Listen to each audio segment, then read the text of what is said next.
Usually I try to get creative with my introductions to my videos, but today's video is different. To get started here, I just want to show you one small clip that frankly should scare you to death. Okay, so this video that we're about to watch here, this is a Fox News interview, and it is about President Trump's economic agenda. So let's go ahead and listen in here. Now we've got tariffs and the market has been going down. Well, not much. I mean, in all fairness. Okay. So the interviewer says, you know, we've got tariffs and the market has been going down. And Trump says, well, not much. President Trump, I disagree with you.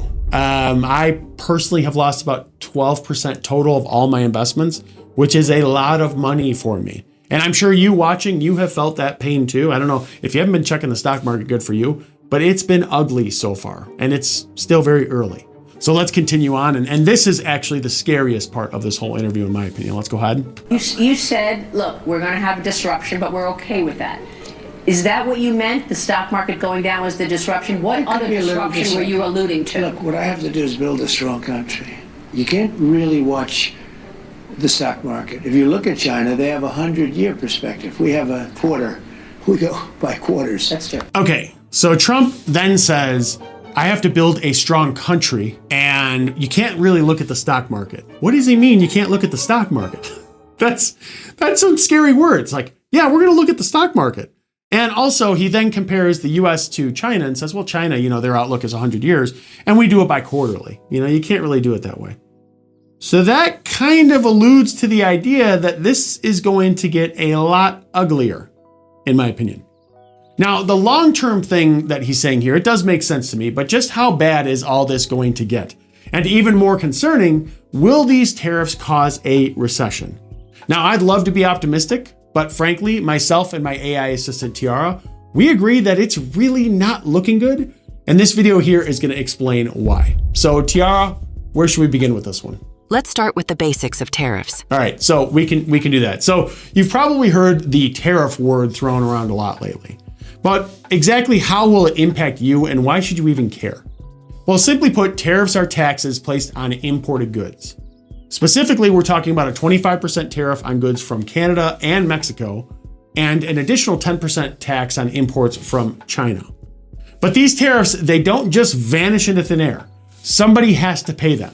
And usually that's businesses importing the goods into the US, like Walmart or Best Buy. But what about this next clip here? But the tariffs are paid eventually by American importers and consumers. No, they're not. No, I think they're paid for by the country. But okay, so to be clear, when there is a tariff implemented, it is paid for by the companies that are importing the goods. The country that exports the goods never pays any money to the government directly. It doesn't happen. So why is Trump arguing that other countries pay the tariffs? Well, he's not as dumb as some people want to believe he is. So he understands that they don't pay the tariff directly. And he feels that they pay the tariff indirectly. So here's an example to kind of simplify things. So imagine Bob, he runs a construction company in the US and he buys steel from China for $1,000. The US imposes a 25% tariff on China, so Bob now has to pay an extra $250 to get his steel, and that money goes to the US government. Trump believes that China will lower its price by 25% to keep Bob as a customer, meaning that China pays for the tariff by making less profit. But in reality, China may keep its prices the same, forcing Bob to pay more or pass the cost to customers by raising home prices. It's all really contingent on if Bob can find a better deal on the steel than he needs, or if Bob just decides to stop buying steel altogether because it's just too expensive to afford. Now, according to a recent analysis by Yale Budget Lab, these new tariffs could cost the average American household an extra $1,600 to $2,000 per year. And that's real money. That's money that you could have used for rent or groceries or even investing in your future. And it's not just electronics or luxury items getting pricier here either. With all these tariffs going on, you know, everyday essentials like groceries, avocados from Mexico or grains and meats from Canada, they are likely to see price hikes too. And when prices rise across the board like this, it means that your dollar doesn't stretch as far as it used to. And let's be real, all this is happening at a time where inflation has already crushed the value of the dollar over the last 5 years. So this will directly impact consumer spending, which is a big deal because consumer spending makes up about 70% of America's GDP. And if people start tightening their belts and buying less due to higher prices, the economy slows down. And that's one of the quickest paths towards a recession, which is one of the biggest reasons why you should subscribe to the channel, because I do my best to keep you informed about all the current finance, news out there so that you aren't taken off guard. So do me a favor and show support by clicking subscribe. Right away, sir. Obviously, I appreciate it. But at the end of the day, higher prices and tighter budgets are already hitting your bank account. And you might start to feel the sting there, but what about all your investments? Well, get ready, because if you've got a retirement account or a 401k, this absolutely affects you too. It definitely does. Let's get into the stock market impact. Yes, let's do that. So you've probably seen headlines lately about the stock market tanking because of tariffs, right? But what's really going on here? Why are investors panicking, and should you be worried? Well, simply put, investors hate uncertainty. And right now, Trump's tariff policies are creating a ton of uncertainty on Wall Street. Every time a new tariff announcement drops, or even just a hint of one, stocks start swinging wildly. In fact, just recently, the Dow Jones Industrial Average plunged over 1,000 points in a single day, and the NASDAQ entered official correction territory, meaning that it dropped more than 10% from its recent highs. Now, analysts say that this volatility is directly tied to fears that tariffs will slow down economic growth and hurt corporate profits.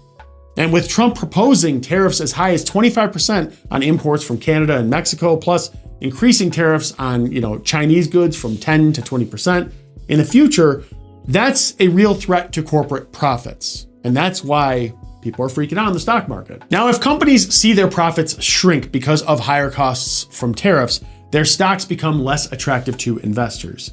And that means that stock prices will go down, and your retirement or investment accounts, they could shrink along with them.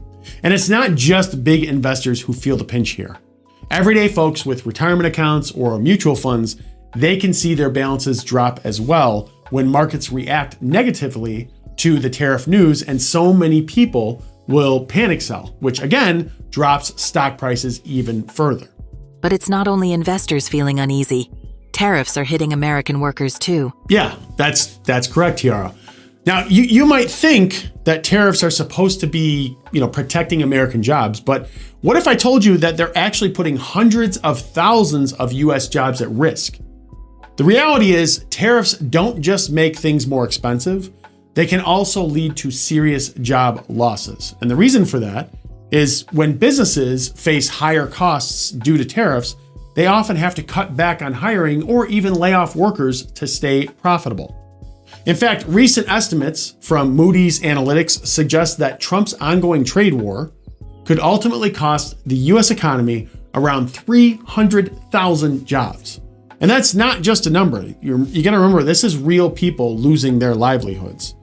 And the automotive industry is especially vulnerable, right? So a recent report by Anderson Economic Group found that new tariffs on imports from Canada and Mexico could raise car prices by anywhere from $2,000 to over $12,000 per vehicle. In fact, the Ford CEO Jim Farley recently warned investors that a 25% tariff on Canadian and Mexican imports would quote unquote blow a hole in the US auto industry like we've never seen before. Now, why is that? Because American car factories rely heavily on parts that are imported from these countries. Higher costs mean fewer sales, which means fewer profits, and ultimately fewer jobs. And in total, over 5 million Americans are employed in sectors directly threatened by these retaliatory tariffs imposed by China and Canada. But this isn't just happening here at home either. The ripple effects are global. So other countries aren't sitting quietly, right? They're fighting back with their own tariffs on American exports. How about we dive into what's happening on the global stage next? Yes, that seems like a good place to go here, Tiara.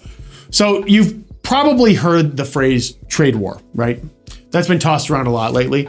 But what exactly does that mean? When one country imposes tariffs, other countries usually don't just accept it. They fight back with their own tariffs. And that's exactly what's happening right now. So after Trump's recent tariff hikes, these countries immediately retaliated. Canada, for example, They have announced that they'll be imposing tariffs on over $100 billion worth of American products within weeks. China also quickly responded by slapping up to 15% tariffs on US goods, and Mexico isn't far behind because they are preparing their own countermeasures as well. But why does this matter so much? Well, retaliatory tariffs can quickly escalate into what's called a trade war. Basically, a back and forth battle where countries continuously raise tariffs against each other. And this doesn't just affect the governments involved here. It affects businesses, workers, and the consumers everywhere. And when trade wars escalate, global trade shrinks dramatically. And this means that fewer goods moving across the border, higher prices for consumers globally, and slower economic growth for everyone involved. But here's something even more alarming than that. We've actually seen this scenario before, and it did not end well. Could history be repeating itself? God, Tiara, I hope not. Because, well, let me explain. So let's talk about how trade wars have contributed to economic disasters, and I mean disasters, in the past. So back in 1930, the US government passed something called the Smoot-Hawley Tariff Act. The goal was to protect American businesses and farmers by raising tariffs on imported goods, which probably sounds familiar.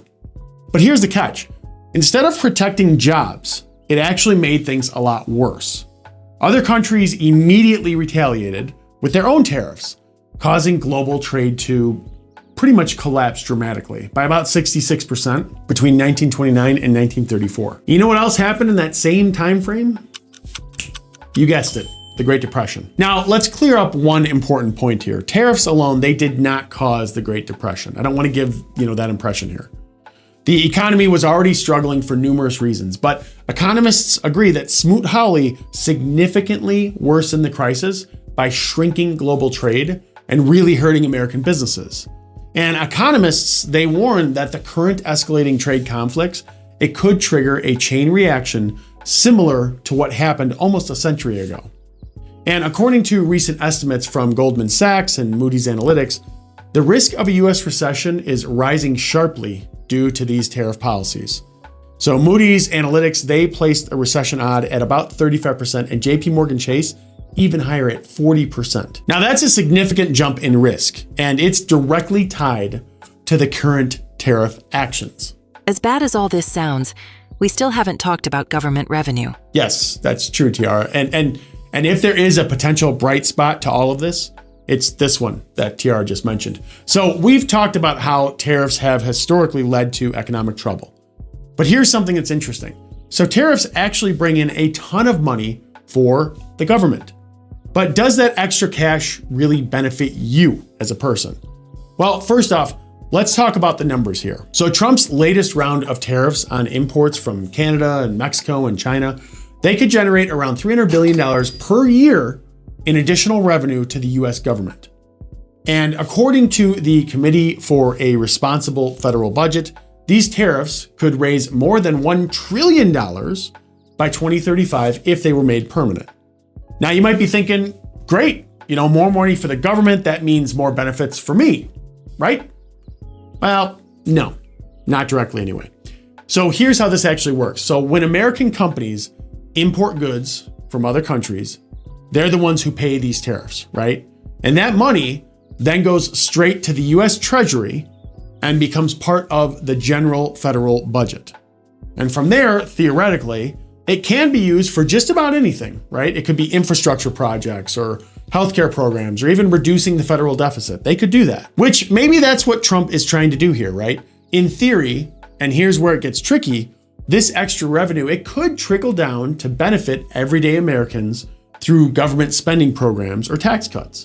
So for example, during Trump's first term when China retaliated against US tariffs by targeting American farmers, Trump then authorized around $28 billion in relief payments to help compensate those farmers. So yes, in some cases, the tariff revenue can directly support people that are hurt by trade disputes. But here's the problem. Economists found that US consumers and companies absorbed almost all the costs from Trump's previous rounds of tariffs, which cost Americans an extra $80 billion annually. So Ron, Are these tariffs actually worth the hassle? That's a good question, Tiara. We'll be right back. I'm going to have a quick discussion.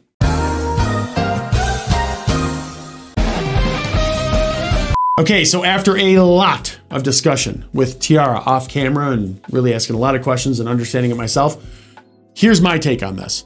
So while it's true that tariff revenue, it can help fund the government programs, do we really want more money going there instead of our own pockets? It's not like our government has been very efficient about spending money in the past at all. And I'm really not a huge fan of giving them more money to squander, and I doubt you are either. Regardless of what you hear in sound bites, tariffs do act as a hidden tax on you and on me at checkout lines everywhere that we shop. And while that's just an opinion, historical performance shows that tariffs tend to slow economic growth rather than boost it. That's just fact. That said, the only way that this really works for the US is if these other countries give in and lower their tariffs for imported US goods into their countries. But I think that that's highly unlikely because it's citizens of the countries who pay for the goods, not the governments. The governments don't feel the pain. In fact, those import fees that other governments charge are actually extra revenue. So they're gonna fight to the death here and fight as hard as they can to keep them. And we're already seeing that resistance play out. It's really a game of chicken, and the only way that these other countries will give in is if we stop buying their stuff, we manufacture the goods in the US, which is what Trump is hoping for, or we source it from other places at a cheaper rate, which is hard to do when you pretty much tariff every single country in the world at the same time, which is kind of what Trump seems to be doing right now. Now, when you add up higher prices for consumers, job losses across multiple industries, the stock market volatility hitting retirement accounts really, really hard, and the real risk of triggering a legit recession, the extra tariff revenue, it really just doesn't seem worth it to me. Now, with tariffs raising prices and economic turbulence ahead, many investors are looking for alternatives to protect their wealth. And one market that just seems to keep drawing that attention, it's cryptocurrency. In fact, a major move by the US government could send Bitcoin's price skyrocketing. And you can learn more about that by clicking right here, or you can click over here to see another video that YouTube thinks that you'll like. But before you go, as always, subscribe to the channel to unlock financial success one AI chat at a time. Thanks for watching.